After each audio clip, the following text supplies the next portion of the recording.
show. Mm-hmm. It's going to be 8 of them. Mm-hmm. I just got them lined up now. Worked with some of the chalkboard paint. Mm-hmm. Got this chalkboard paint. They were all green paint, and I just painted them with the chalkboard paint. And put about 2 or 3 coats on it.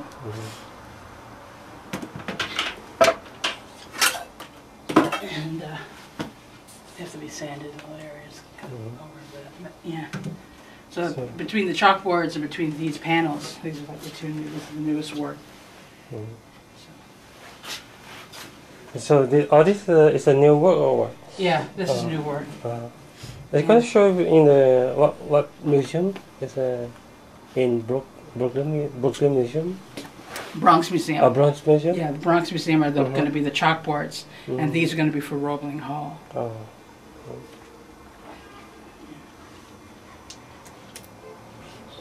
This too is a new work? No, this is a little older. These are the older pieces. These drawings, I was taking a bunch of them out. I was doing a bunch of these drawings, and I was just basically just sort of doodling and working on the detail of these drawings, and basically from there it's like well, the premise of these drawings is I started photocopying them. And then I started mounting them in and around pieces. And I would get like long stretches of 20-foot canvas, and I would just mount them on with the gel medium. And then it was like, I went back to that before, and I started doing these, and I just started, on the perimeter, I just did the photocopies, and then on the interior, I hand drew all the stuff in, information. But it came out of these. But when I first started doing these kind of drawings was back at Skowhegan in '96, and it was like I had them off to the corner, and I was doing sort of this a la Basquiat kind of imagery before, and it was like a lot of color and crayons and paint sticks and acrylic paint and just everything just sort of mounted on, sort of kind of graffiti spray paint and everything. So it was very Basquiat, but it was some of the directors that were there at the time, or some of the artists that were there, who were basically working with some of us artists who had just come out of graduate school and basically just either left graduate school or coming out of undergrad. Like I came out of undergrad. It was them, for instance, like Jessica Stockholder and Jacob Lawrence and Nan Golden. Basically were the ones who sort of said, center in on what are you doing with these drawings. These make more sense than sort of the all-over big kind of mural pieces, which are more like very a la Basquiat. And they said, think about what you're doing with those small detail. But I didn't really transform the idea of the drawing element into the painting element not until I actually got into my last year of graduate school, which was in '98. So it was like transforming that back in, the drawing element in, was like the key to getting a sense of what I was doing with the work, getting a real understanding, because these are just mostly out of mind idea, and just sort of mixing around ideas, no kind of conscious choice of subject matter in terms of them. Kind of where I work. Kind of work on this bed. Come on, Lucky.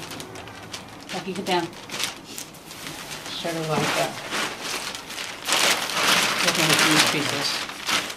These are fairly new pieces. Sort of bringing in the color back into some of them. This is more colorful, right? Yeah, these are some more colorful ones I work on.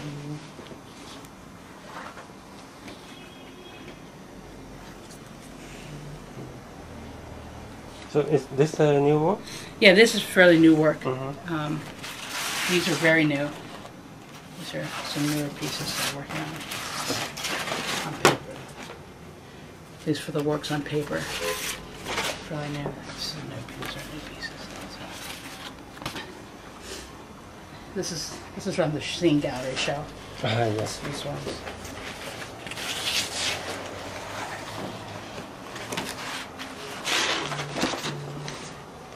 Just sort of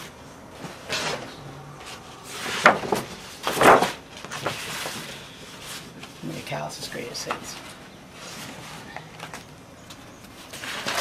Sort of mixing it around.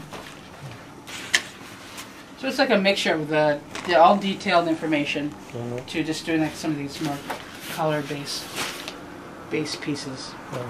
These I have a lot of fun with. I like sort of playing around with these. I have fun with these ones. Like I have fun with these panels of working on these, but they're more time consuming and they're more. I'm thinking more about my subject matter a lot more, and working in on really getting more concise with the ideas or points of view or what I'm trying to come across, even though it's coming off that idea of what I'm doing, which is called random select.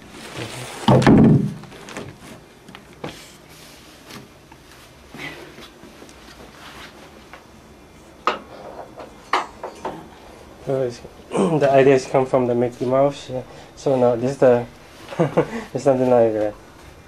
This has really nothing to do with the concept of Mickey Mouse, other than the fact that I use the icon for Mickey Mouse because it's the most recognizable kind of icon. It's the concept of having the idea of kind of drawing the viewer into certain icons that are fairly recognizable. I think the transformation, being able to figure out the concept of these icons and figure out ideas to go from them, was. I know that Jean-Michel Basquiat definitely was into Harry Dreyfus source book, so I decided to investigate that back when I was an undergrad. So I finally picked up a copy. Where is it? The Henry Dreyfus source book, and I started using it as a thing. He was an industrialist designer who came up with all these different icons that are basically world-known icons. But I transformed the concept of the icons to mean something completely different. Like this one means billion-dollar industry. Instead of lock, it means billion-dollar industry.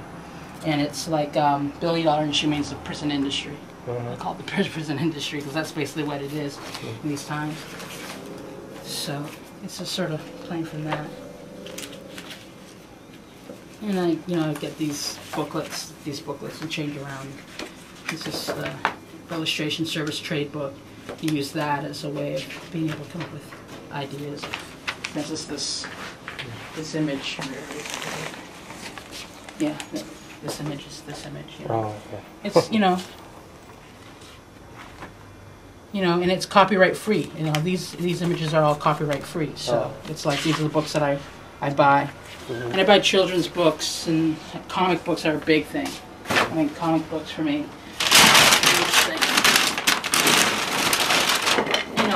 Iconic things, these the comic books. Different all kinds of comic books. Use as source material. I like the line quality that happens in the comic books. So I use these as a way of working with the image without necessarily snatching it, without necessarily, just blatantly appropriating it, changing the idea, but working with the line quality. That's definitely the key to it. And then, like these journals, for instance, these journals are journals I've kept in over the years that I use as a way of telling my story and people I've met. And I use this as like a history, basically as a history premise to be able to figure out ideas of what I'm going to draw from, and writing them and drawing them, and like any artist, basically keeping a journal. But basically, my journals consist of the idea of talking about actual instances, and actual scenarios, places I've been in, scenarios I've had to deal with. So that definitely I like to use all these as source material, kind of thing. Play around, mix around, play with that. But yeah.